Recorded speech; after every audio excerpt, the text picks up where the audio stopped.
today on this chilly day, we are standing in front of the new Marilla Pool. A lot of our spaces, equipment, and facilities are in the date range of 20 to 60 years of age, so this is a huge year for BOPARC.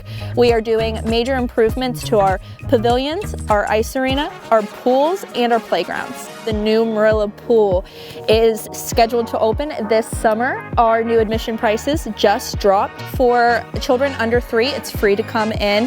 For youth and seniors, it's $8, and for adults, it is $10. At our previous pool in Marilla Park, you had to pay an additional price to use our slides. It's all bundled in to use any amenity at this park.